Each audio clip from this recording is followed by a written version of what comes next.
Hey everybody, this is like a little dream come true. I'm a major fan of DLD, and yeah, I want to kind of talk about a couple of projects, but starting with the project that I made about DLD. So yeah, I'm a fan of it as a kind of truly open space where artists like me are given access to an incredible level of tech, business, conversation. And I make documentary exhibitions that try and distill information about this group of people that I'm such a big fan of in a way that makes sense as exhibitions. Here's DLD12. So maybe also some of you in the audience.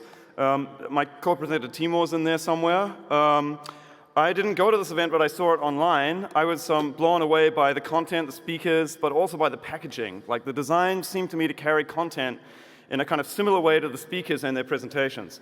Here's one of my, here's one of my favorite presentations from that panel, which is the privacy panel, including one of my heroes, Chris Poole. The backdrop is kind of like a digital Alps, and I was really like blown away by this at the time. I was really impressed by DLD's production team, including Sabine Schmidt, who had a lot to do with this design.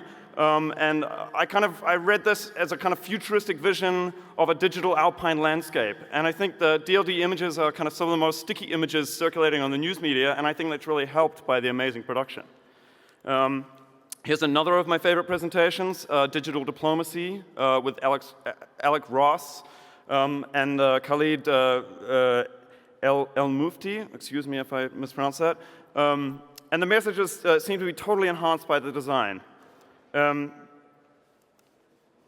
This is a detail from a less prominent part of the production. Sticky notes and Polaroid images came up a lot. Here's the second stage from 2012. This was a theme of an alpine shack. So there was an auto harp on the wall, like carved images of alpine folk people and taxidermy deer's heads and even a shotgun there. Here's the second stage, again, with in a kind of a contrast to the futuristic alpine space that reinforced the ideas for me around like time passing, which I think is like a big thing in this field. It was also something that I saw a lot in some of the slide work of that time. So this is, again, from the same conference. This is Brian Chesky's slide from Airbnb, which has a great sharing economy truism on them. Access is more powerful than ownership. And I found that really, that really spoke to me. And there are also images of Polaroids and travel tags on a kind of rustic wood backdrop here. I then learned about this term skeuomorphism, which at the time was a really prevalent trend in interface design, and it has obviously a long history in this community, starting with Xerox, I think, but of course it was importantly developed by Apple. But by January 2012,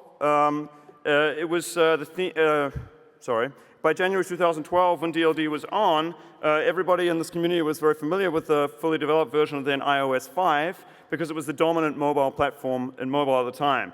Here are some of my favorite highlights from the design. The notepad that looks like an IRL pad, the dock that looks like a glass shelf, the bookshelf that looks like a wooden display case. And, can I play this GIF? Maybe not, huh? This was a little survey done. I wanted to kind of illustrate with this GIF, which doesn't run, that almost everybody at the time was using that platform here. So I wanted to capture all this information on a kind of summary exhibition. Oh, there we go. How many people have an iPhone? There you go. It's quite a lot of them.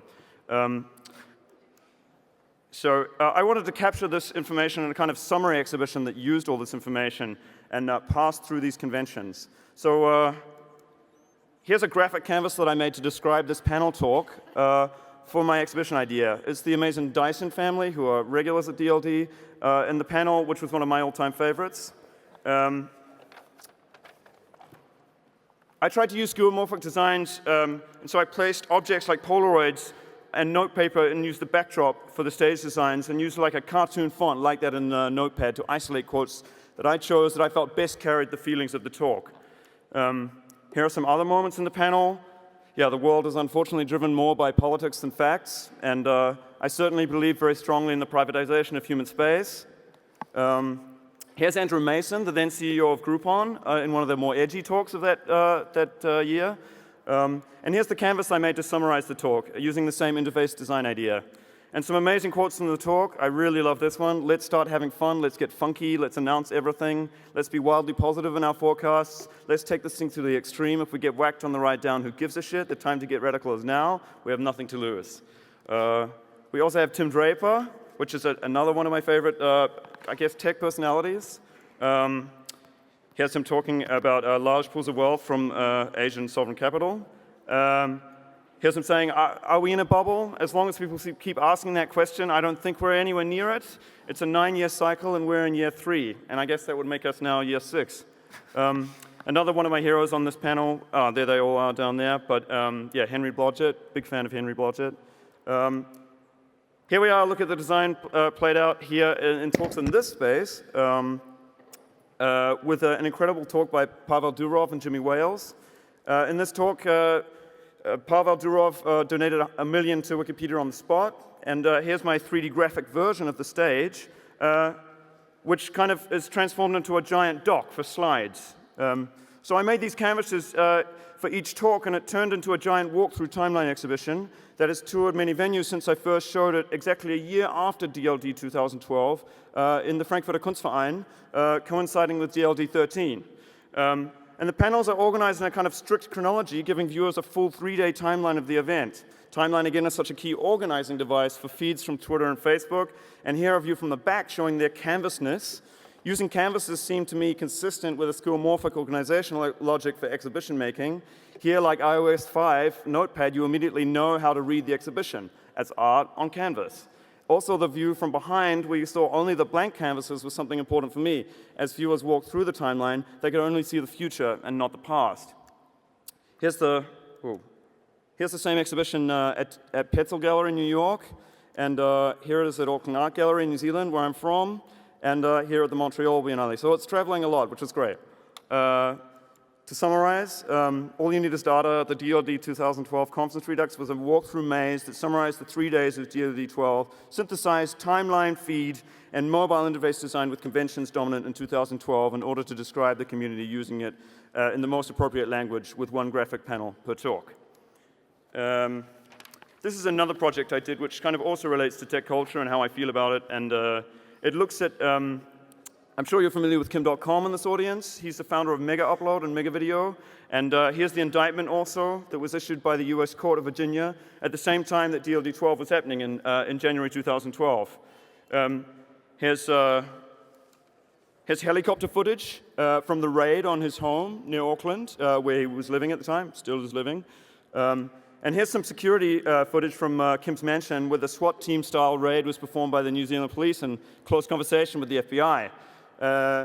This kind of bust is like totally unheard of in New Zealand. It seemed to me more out of a film than real life. Cops in New Zealand don't even carry guns usually. So it was pretty crazy. During the raid, property was seized, and here's an excerpt of a list of the things that were taken. Roughly 60 bank accounts, 25 or so luxury vehicles, a small selection of tech hardware, and very interestingly for me, a number of artworks. What I really liked about this list was it, to me, suggested a group of things that could become a symbol for some of the most important ideas discussed now around privacy and sovereignty, distribution and ownership. It was particularly amazing to me because, like this Venn diagram attempts to illustrate, it sort of represented to me the meeting point of Kim's selection of objects and the US Justice Department's. It describes a totally unique subset that represents a collection chosen by both the state's legal system and an extraordinary entrepreneur whose taste closely resembles that of a Hollywood bad guy in a weird echo of the systems that he was accused of illegally distributing. Here are the New Zealand police employees moving Kim's Colin Christian sculpture. I love this work. It's number 103 on the indictment list. And here's the same team removing number 93 and 83, an 83-inch Samsung screen, and the backdrop is item 102, which is a predator sculpture, which I also really love. The Kim bust was big news in the tech news around the world, but not as big as it was and has been since in New Zealand. I started collecting the New Zealand Herald, which is New Zealand's premium newspaper, its version of the story, and since they published Kim almost every day, they've published things about Kim. He's a megastar there. Kim also started his Twitter feed at this time, and I started painting his Twitter responses on the pages of the Herald, noting different media versions of the epic story as it unraveled. Kim has also been relatively controversial in New Zealand. In the past 2 years, his popularity soared as a kind of David and Goliath figure, but then it also crashed when he founded and backed the Internet Party, which was a political party in New Zealand, which then lost spectacularly the New Zealand elections in September. I made an exhibition about this amazing collection that has again toured since it opened in 2013 in Vienna. The exhibition, I designed a series of kind of graphic labels, so one item for each of them in the collection, to help kind of visualize what this group of objects could look like. And here's the panel I designed representing the domain names that were seized. And here they are again in a giant canvas print. I also tried to assemble a group of stand-in objects for each item. So here in the Moomock presentation, with an artwork borrowed from Colin Christian lying there on the bed, and a predator statue made by a sculptor based in Kim's hometown of Kiel. Here's a different, well, there it is. Here's a different predator for the UK version of the show. And here with the two exact vehicles that Kim owned, two Mercedes. To me, scale is really important putting together these stand-in objects. So sometimes we're able to get exact replicas, where it's a kind of an HD stand-in my mind. Sometimes only images or related pieces, which I see as kind of low-res versions of the objects, a bit like the streamed content one might have watched on Mega Video. I also put in other objects that weren't really on the list to support material to kind of frame the collection in each piece, like the newspapers and like the special Heston's bed, which you saw that Kim prefers. Here's Kim on a Vice walkthrough of his mansion in his gaming room. In the background, another artwork that he commissioned from Cut Collective, who are kind of a leading New Zealand wall painting crew in the kind of graffiti trajectory. And it's a portrait of him and his then wife Moma as a kind of in a modern warfare-inspired cityscape. At the time of the arrest, Kim was the world #1 player of Call of Duty Modern Warfare 3. And when I made the exhibition in New Zealand, when I toured it to New Zealand, I really wanted to include this mural as a way of describing the interaction more clearly with New Zealand culture that he's had.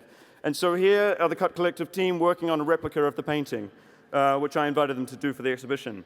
I then worked with them to take parts out of the mural and paint them on top of my canvases, kind of describing the list of property.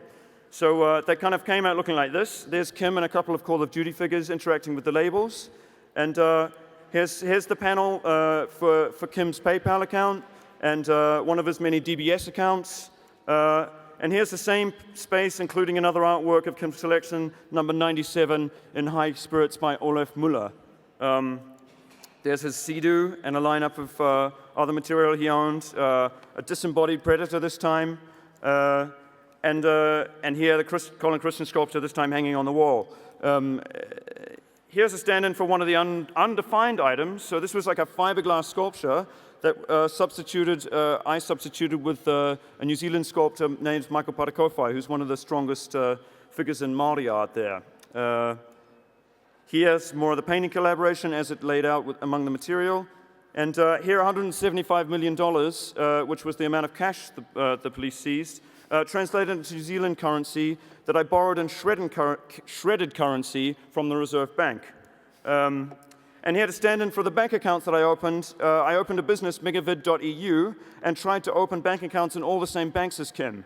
I wasn't successful with that, but here's the long paper trail as part of the exhibition as well. Oh yeah, here's the replicas of Kim's personalized planes, which he was very creative with, stoned, police, and good, among other kind of more, or God is there as well, among more kind of prosaic ones. Yeah, and in summary again, so I made kind of stand-ins for all 110 objects on the MegaUpload indictment, and it was a collection framed by .com and the US District Court for me, and in collaboration with Cut Collective, wall painters from Kim.com, I tried to kind of depict how he had impact on New Zealand culture. One final project I'll share with you is, again, a kind of thing that relates closely to this context. I organized a TEDx conference, with the idea that it might read as a kind of meta-TED that talked to the ideas of exit and offshore that I saw as really important to ideas in tech. I applied with Daniel Keller, an artist friend of mine who's also spoke at DLD before, and the Kunstmuseum Liechtenstein to host the first ever TED conference in Liechtenstein, TEDx Vaduz. Here's an image from a bank in Liechtenstein. As you may know, it's known for its banking industry that has at times been described as a tax haven. And Daniel and I thought that exit and ideas of offshore were related interests that are kind of close to tech communities, like seasteading, and strong voices from the tech community like Balaji Stravanesan, again, excuse me if I mispronounce, Larry Page and Tim Draper were kind of at the time calling for different types of exit and different types of new communities that were organized from the principles of tech. So here it is. And what you see is the backdrop designed by Daniel, which had a tag cloud of the most used words ever in TED. So think, thank, and thing come out on top there. And here's us introducing the talks, standing on the special stage which we designed for the event. And here's the design, which is Liechtenstein rendered as a tropical island. Here's Emily Siegel from Keho speaking about luxury branding and information, another person that's spoken at DLD. And here's Femke Herregraven, a designer from Amsterdam, speaking about the offshore banking industry as well. She's done this amazing game where you can follow your money around the world. Here's Peter Fend, an artist hero of mine, showing alternative tax options based on effective and sustainable land use in Liechtenstein. And here's an exhibition that I made about the event afterwards, representing the stage and including artworks by a number of the speakers. Here, Katja Novitskova's sculpture on the stage. And Dan Keller's coconut here, speaking the words from the backdrop that you saw on the stage design on Liechtenstein Island. Here, Femke's game, which lets you find the best path for your offshore money. And here I also made summaries for each talk, but this time I iced our successful TEDx application onto a series of cakes and encased them in kind of custom plexi boxes that reproduce the stage designs. I kind of think of them as TEDx atmospheres and homages to the dream of exit. And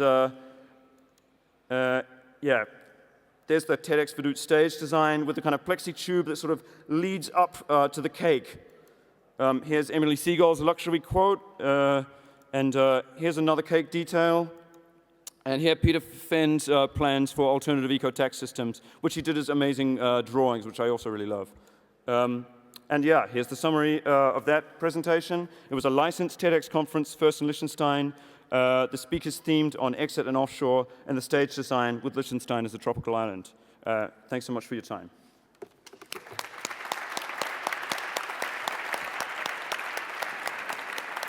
Simon, thank you very, very much. And I just thought, you know, because I had asked you, given your interest in conferences and sort of conferences also as a medium, to co-curate this panel with me. So I thought, I mean, I've already introduced Yuri and Timur, but maybe it's just interesting to get a second introduction to them from you. Sure. Well, I have many dreams for putting this panel together, but the way that DLD is, it's often those people who are kind of right next to you that that you kind of end up working with. And Timur and Yuri are artists I really admire, that I've had a long conversation with and been a fan of their work for a long time. And Isabel's a new friend that I met here, and somebody that I'll be looking closely to beyond. So please give now a warm welcome to Yuri.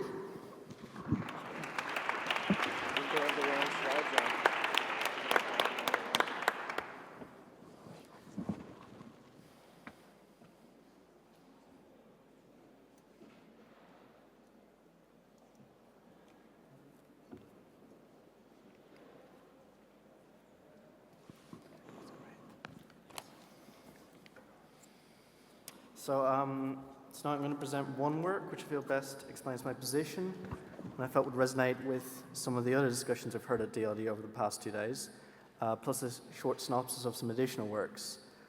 Within my work, I try to trace the entry and exit points of networks, exposing and exploring the effects of network technology on society. I often think about the transmission and translation of data and the weight of that data.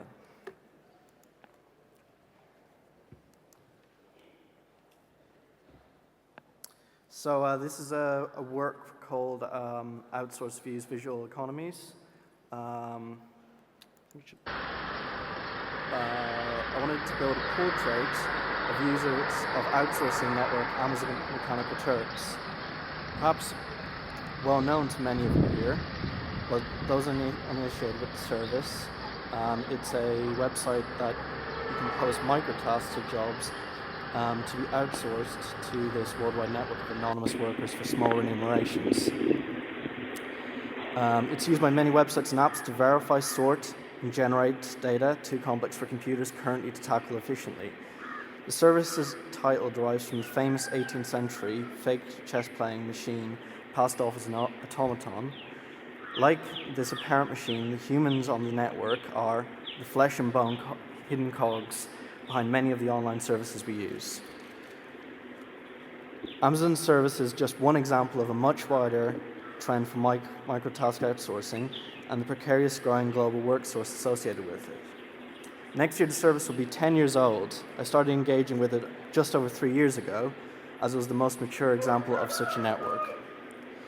For this work, I started posting hundreds and then thousands of jobs, or hits, as they're known on the website, asking the Mechanical Turk workers to take a snapshot, photograph, or short video clip out of the nearest window to where they normally work.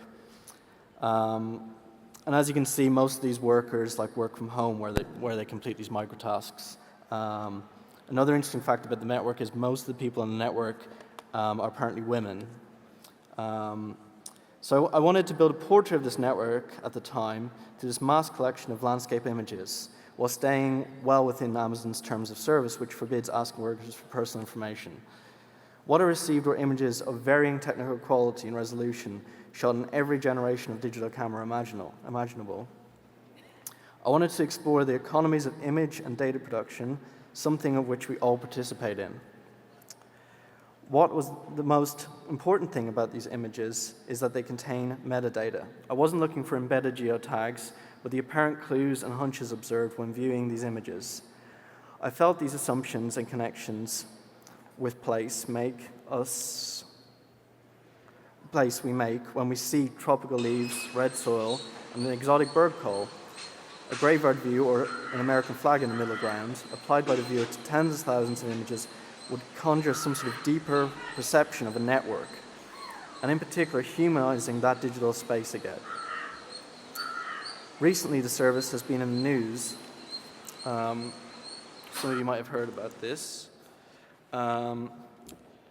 Due to workers demanding to be acknowledged as human beings. The report from Engadget, which I'll quote, they've launched an email campaign urging Amazon chief Jeff Bezos to market Mechanical Turk staff as the humans they are. Ideally, they'd be treated as skilled, flexible people with real identities, not just tools for time-conscious consumers.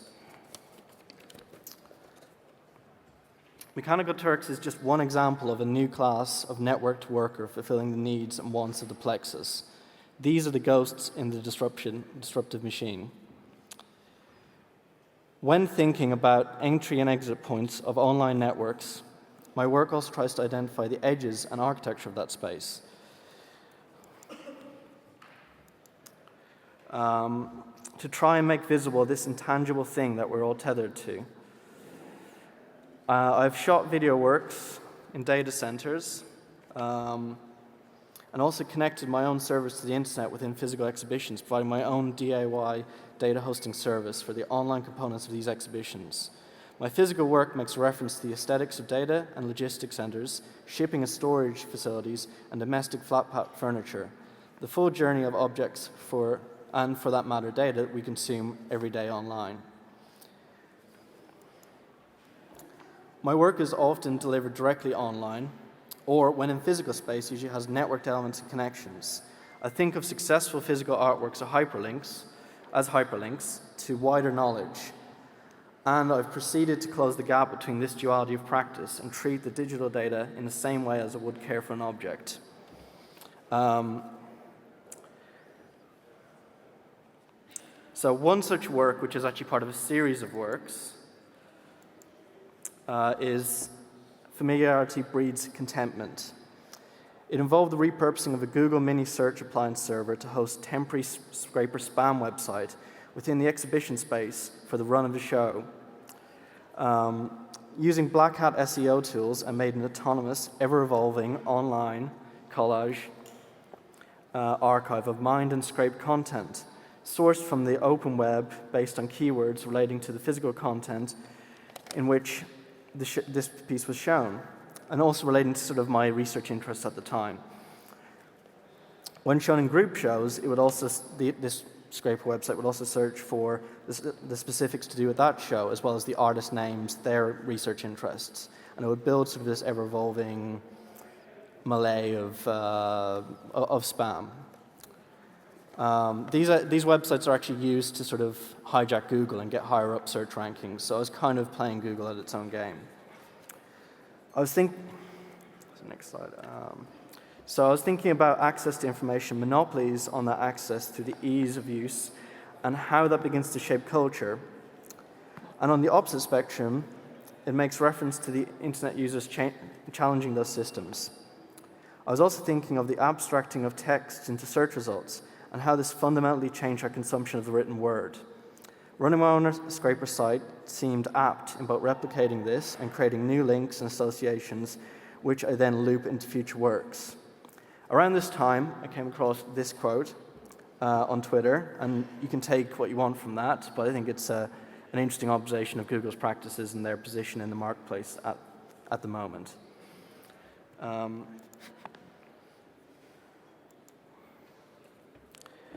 So users in the space itself would only see and hear the server, but could visit the website via an IP address using their own device, such as a mobile phone. By adding a functioning server to the architecture of the network within an exhibition space, I attempt to come to terms with that structure. The work is titled after an internal Google search slogan, "Familiarity breeds contentment." So that's, I felt that had sort of a dual reading potentially. Also, you'll see in this image that I cross-pollinate works frequently with fragments of recurring data appearing as details across exhibitions. One such detail here is a series of component works called the Chelyabinsk eBay extrusions. That's the metal chunk there. It's actually a meteorite reproduced. So these are 3D print files and also prints which were made in collaboration with Autodesk.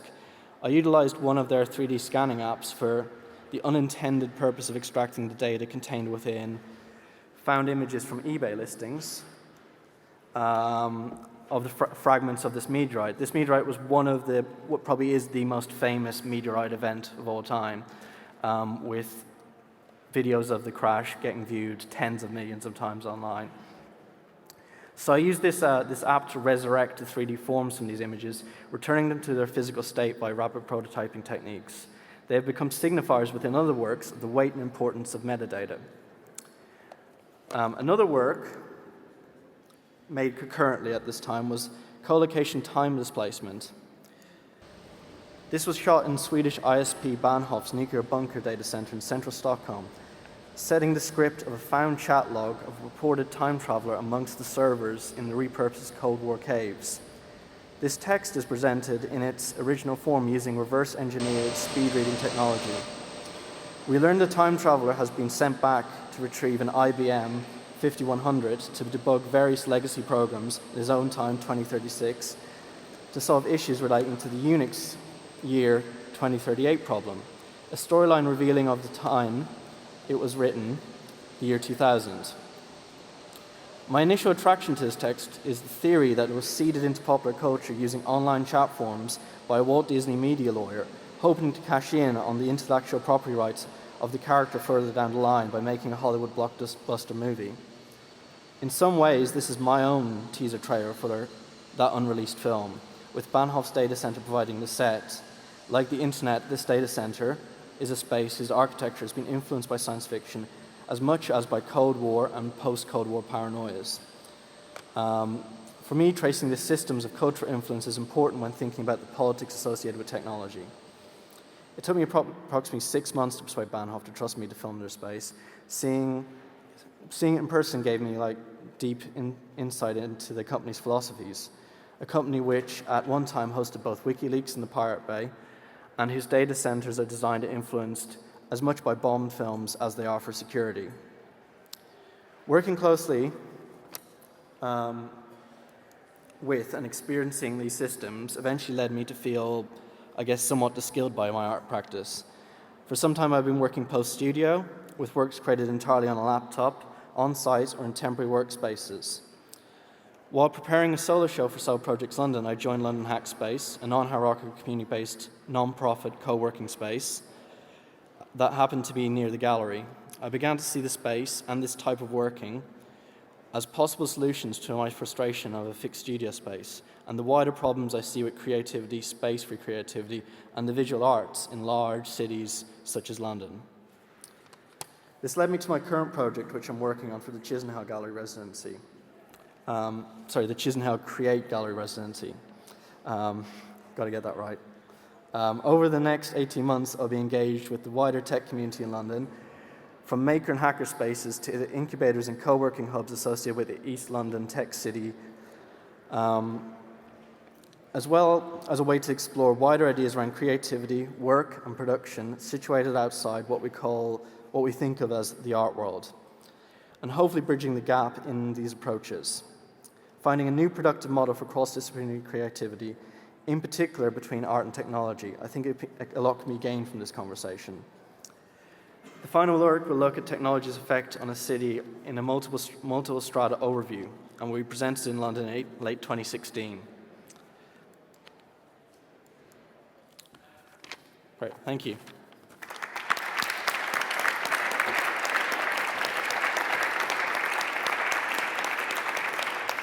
Yuri, thank you so much, and please give a very, very warm welcome to Timur Si-Qin.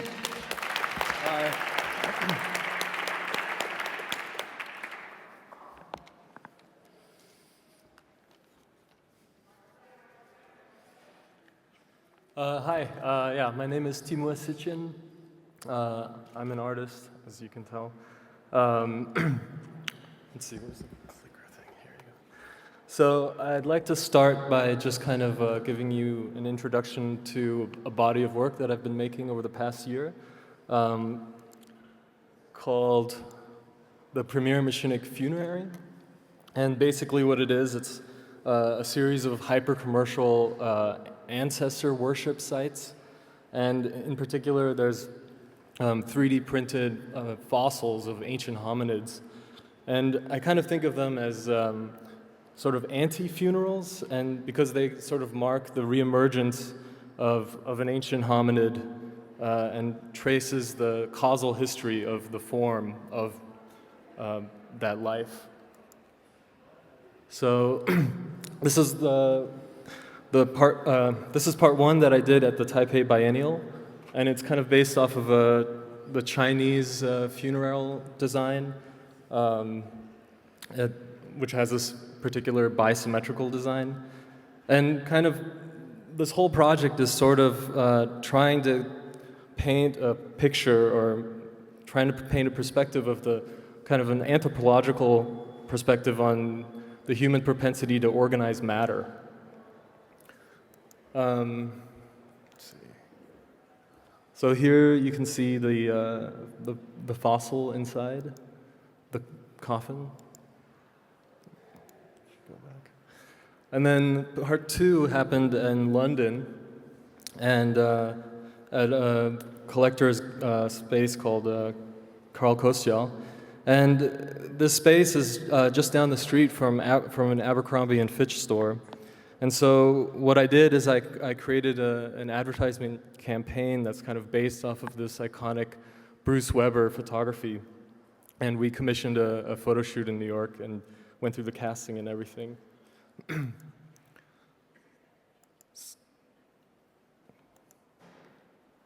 So here you can once again see the coffins.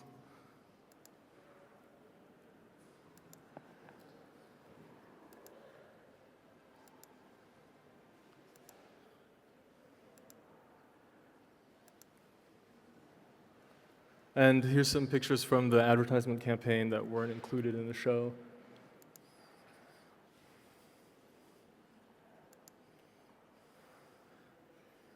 So then the last one I just wanted to show you was something I just showed at Blaine Southern in London. And basically it's the same idea. It's also one of these anti-funerals. And this time the decoration is hearts. And the reason behind all of these commercial and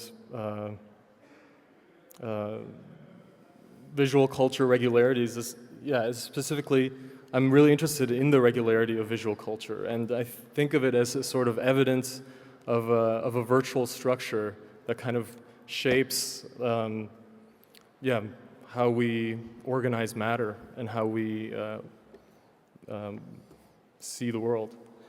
And in particular, the thing about displays that I find really interesting is that they're kind of sculpted not by people in particular, but they're more sculpted by this kind of interplay of the contingencies or the exigencies of different things like the human visual system and also manufacturing, material costs, transportation costs, and things like that. So I think there's a sort of really interesting way to think about display, which Simon's work also has a lot of display, and that it's kind of shaped by something that's even more than human. It's almost like a natural force. And I also wanted to talk about this brand that I developed, and in particular, I think of this brand as a material. And in order to get to that, to explain that idea, I wanted to kind of explain that it comes from some philosophical concepts. So there's this idea of the Machinic ontology. So I think this is originally a Deleuzean term, but this guy, Levi Bryan, also a philosopher, he kind of expanded it and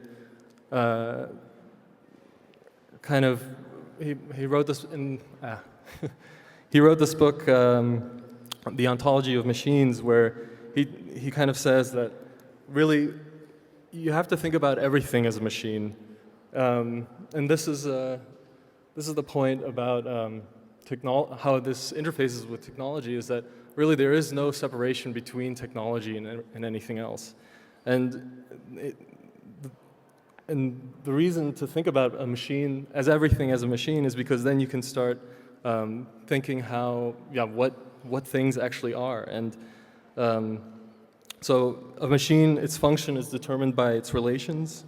It has inputs and outputs, certain flows of materials, of money, of signs. And machines can also be nested and embedded, and they're usually mediated through other machines. And then there's also this critical difference between corporeal machines, so basically anything you can touch, and something called an incorporeal machine. So, which would be, things like laws and recipes and ideas and things like that. Levi Bryan has this quote: "Unlike corporeal machines that are singular and always exist at a particular time and place, while also having a duration, incorporeal machines have the curious feature of being iterable while remaining identical. As an incorporeal machine, a novel, a scientific theory, mathematical equation, grammatical rule, recipe, political ideology, perhaps genetic codes, etc., can exist in countless corporeal machines: books, newspapers, magazines, symphony performances, brains, computer data banks, conversations, etc., while nonetheless remaining that incorporeal machine.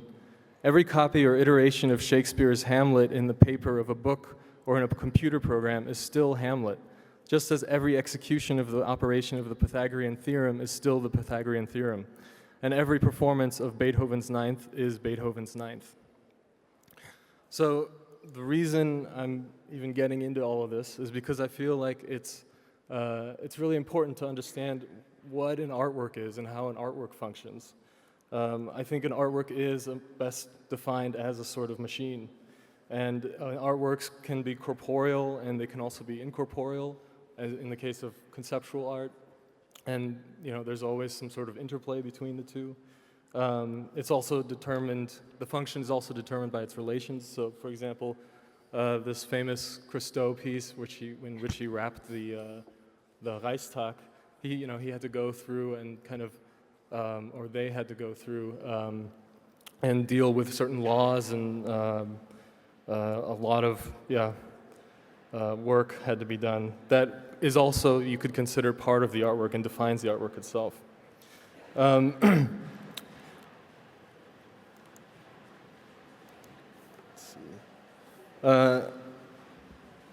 What's also really important is that artworks are composed of materials, and they're composed of incorporeal materials. And in the art world, we use this term immaterial a lot, but I think that immaterial is the wrong way to think about it, because really what you do is you obfuscate an important thing about materiality, which is that materials have tendencies and capacities of their own. Materials, they're active, they're autonomous, they do what they want to do, they're self-organizing, and they're pregnant with morphogenetic capacity and potentialities. So a brand, I think, is an incorporeal material. It can exist through many iterations. And I'm interested in those capacities for that material. How I made this brand in particular is, I adopted these kind of very, very super mainstream or normcore logos. In particular, the Taijitu, which is also known as the yin yang, and the first line of the Tao Te Ching is the Tao is not the eternal Tao, and Tao can also be translated as way or path. So really, it's like the path is never the same. And I thought that rebranding Tao would be apt. And kind of the last thing is that this function of then mashing it together with another thing and kind of stripping it of meaning the idea comes from, or the way I would explain it is there's a biological term called exaptation, which is when something evolves for one thing, but then it's used in another way. The classic example is feathers, because dinosaurs evolved feathers for heat at first, and then it was an exaptive trait that then was able to be used for flight. And I'm really interested in how you can do that with signs and meanings. And yeah, that's it. I'd really like to thank Simon and Hans-Ulrich and the whole DLD team. Thank you.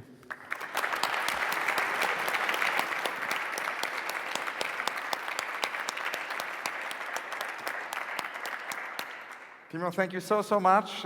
We now have a few urgent questions. I realize it's late, but there are two or three urgent questions which I think we should address, because you all spoke about in your 4 presentations about this whole idea of actually how you work and design this interface with other forms of knowledge. And I wanted to maybe start with Isabel to tell us a little bit more how it connects to technology, because I think in a way you have many projects which have to do with smell and how you introduce that through technology. You have projects actually with using the program Ableton. Maybe it would be great to hear about that. And I'm particularly interested, of course, in hearing you talk about unrealized projects. In a way, what is so interesting about DLD is to produce reality, and it was very interesting when we had the Ways Beyond the Internet panel, which grew out of many conversations, between the artists and Karen Archie and me, and actually in these many conversations which involved Ben Vickers and John Nash, grew this whole idea, and that's von Yelles, that actually John Nash really produced a kind of a whole series of companies which are also art projects, and that whole reality, started out of DLD. So I'm interested in unrealized projects and maybe what we could do in making them happen, by building bridges.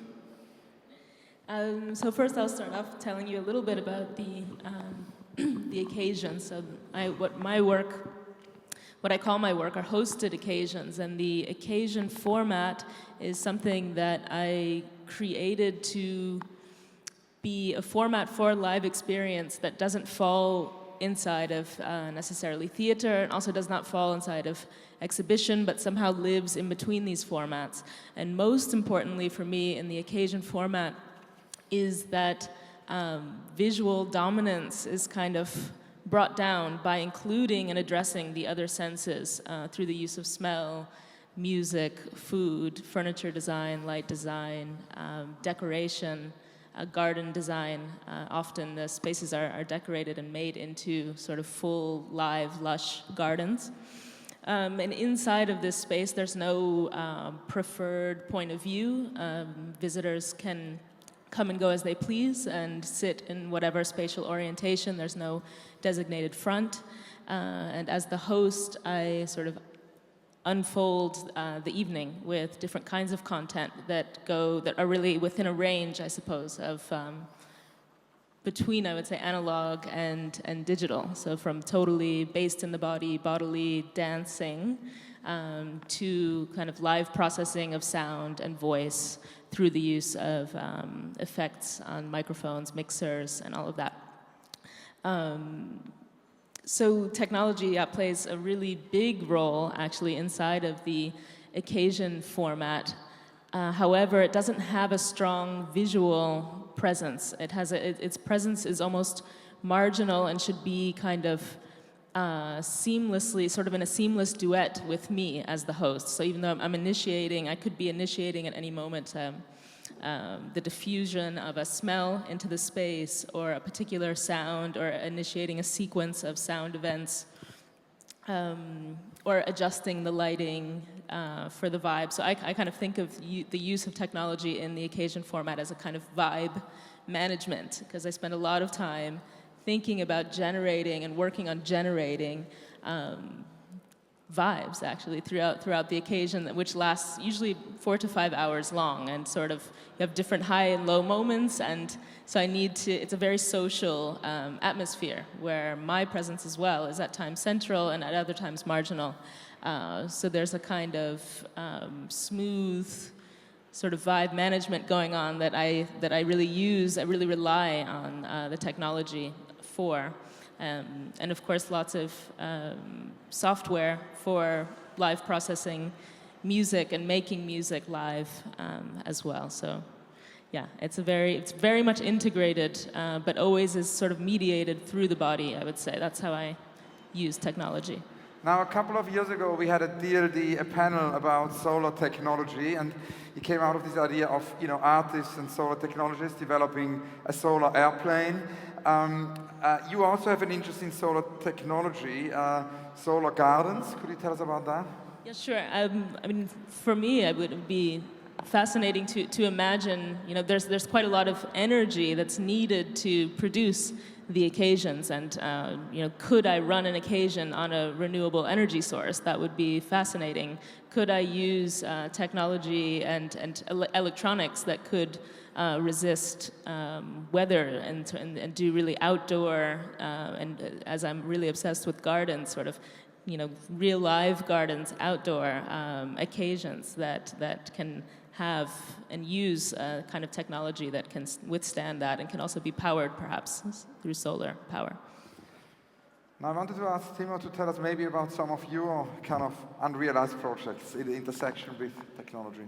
So there's one unrealized project, and it stems back to based in Berlin, actually, where I first met Hans. But it involved that I wanted to rent the LED advertisements displays that are on the perimeter of a soccer field, of a football pitch, and set that up one-to-one in a park and kind of have it light up the park. This, of course, is super expensive. It was like 25,000 euros a day. And we had actually started working on this, and we found a sponsor who would then be actually featured on the advertisement. But then, in the end, what killed it was that the park administration wouldn't give us permission to put it on. But I think still one day, I think it would be great to see it. And Yuri, what about you? What are your unrealized projects? Bridges not yet built. Well, when the ICA project, which you mentioned, when I was first developing that and we were looking for funding, I was reaching out to various people involved in artificial technology. And one of the people, Demis Hassabis, who's the founder of DeepMind, I really wanted to work with him. And well, not unfortunately for him, but unfortunately for me, they'd just been acquired by Google for $1 billion.